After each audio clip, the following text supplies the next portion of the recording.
আজ আমার ভীষণ মন খারাপ, অনেক মন খারাপ নিয়ে আজকের ভিডিওটা আমি ভয়েস দিতে এসেছি। আর অনেক পুরনো একটা ভিডিও তোমাদের সাথে শেয়ার করছি। হ্যালো ভিউয়ার্স, আসসালামু আলাইকুম। সবাই কেমন আছো?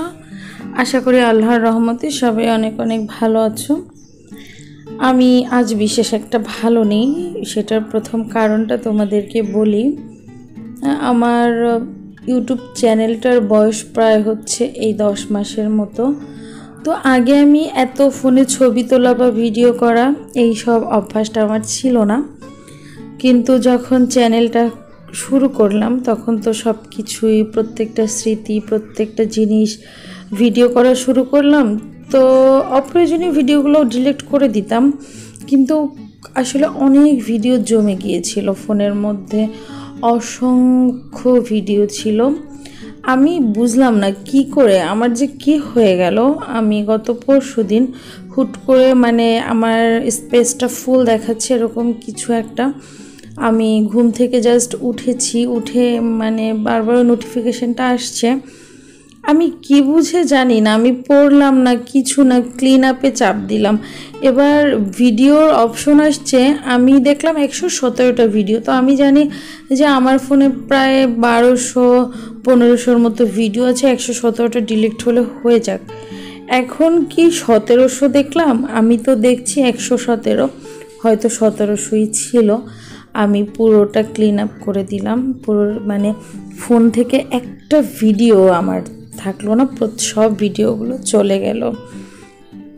আমার ভীষণ মন খারাপ হয়েছিল, কতটা মন খারাপ আমি বলতে পারবো না, কারণ আমি অনেক কষ্ট করে অনেকগুলো ভিডিও, আমার সুন্দর সুন্দর ভিডিও জমা হয়েছিল। ভেবেছিলাম যে এডিট করে সুন্দর করে ভিডিওগুলো আর কি দিব, একটু সময় নিচ্ছিলাম। আসলে আমার মেয়ে অনেক জ্বর, অসুস্থ, সব কিছু মিলিয়ে হয়তো ওভাবে করতে পারিনি, তাই একটু সময় নিচ্ছিলাম। কিন্তু সব ভিডিওগুলো ডিলিট হওয়াতে আমার ভীষণ মন খারাপ হয়েছে। আমার এখনও ভীষণ মন খারাপ। এখন আপনারা হয়তো ভাববেন যে তাহলে এই ভিডিওটা আমি কোথায় পেলাম। আমার ফোনে এখন কোনো ভিডিও নেই, অ্যাপে কাইনমাস্টার অ্যাপ যেখানটাতে আমি ভিডিও আর কি এডিট করি, সেখানে আমার পুরনো 2টা ভিডিও আছে। এই ভিডিওটা কিন্তু অনেক পুরনো, এই ভিডিওটা অনেক পুরনো, শীতের সময়ের ভিডিও। আমি শীতের সময় যে বাড়িতে গিয়েছিলাম বেড়াতে, ওই সময়কার ভিডিও। সময় আমি অনেক ভিডিও দিয়েছি, আমার চ্যানেলে আছে। তো কিছু ভিডিও তখন এডিট করা ছিল আর দেওয়া হয়নি, তার মধ্যে আমি আবার আমার বাসাতে চলে আসছি ঢাকাতে। তো তখন থেকে এসে আবার এখানকার ভিডিও দেওয়া শুরু করেছি, বাড়ির ভিডিওগুলো আর দেওয়া হয়নি, ওর 2টা থেকে গিয়েছিল। তো আজকে যেহেতু আমি ভিডিও আপলোড দেই আমার চ্যানেলে, তো আমি পুরনো ভিডিওটাই আপলোড দিলাম। আর সাথে আমার খারাপ লাগার মুহূর্তটা, কষ্টের যে মুহূর্তটা, সেটা একটু আপনাদের সাথে শেয়ার করলাম। জাইফা বারান্দায় বসে খেলছিল, সেটা একটু দেখালাম।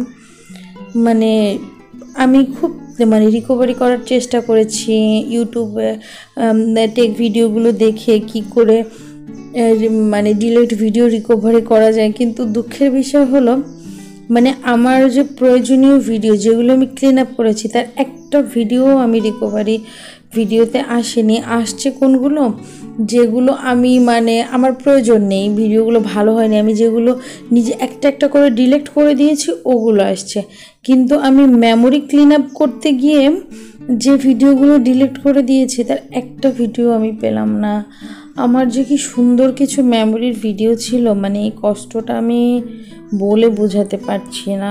এটা আমি যেখানে শীতের সময়ের ভিডিও, সবার শীতে কী অবস্থা, বিকেলবেলা আমি, আব্বু, জাইভা, আমরা আরও রিক্সা, আমার আরও বোনেরা, আম্মা টাম্মা সবাই আছে, আমরা আর কি রেস্টুরেন্টে খেতে গিয়েছিলাম সন্ধ্যার দিকে। সব কিছু মিলিয়ে আজ আমার ভীষণ মন খারাপ। জাইফা অনেক অসুস্থ, ওর এখনও জ্বর আছে প্রায় 102-এর উপরে। তো এটা পুরোনো এডিট করা ভিডিও, জাস্ট আমি ভয়েস দিলাম আর কি। যদি আমার এই যে মেমোরি ক্লিন আপ করতে গিয়ে আমি যে ভিডিওগুলো আর কি ডিলিট করে দিয়েছি, যদি এই ভিডিওগুলো আনার মতো কোনো সিস্টেম থাকে বা কেউ যদি জানেন, একটু প্লিজ আমাকে জানাবেন। আর আমি নিজে নিজে ট্রাই করেছি, যদি কম্পিউটারের দোকান থেকেও হয় করা যায়, আমি কিন্তু সেটা গিয়ে একবার ট্রাই করব ভাবছি। আর কি বলবো, একটা ভিডিও নাই। তো সবাইকে অনেক ধন্যবাদ এতক্ষণ আমার সাথে থাকার জন্য, অনেক অনেক ধন্যবাদ। আজ এই পর্যন্তই, সবাই ভালো থাকবেন। আল্লাহ হাফেজ।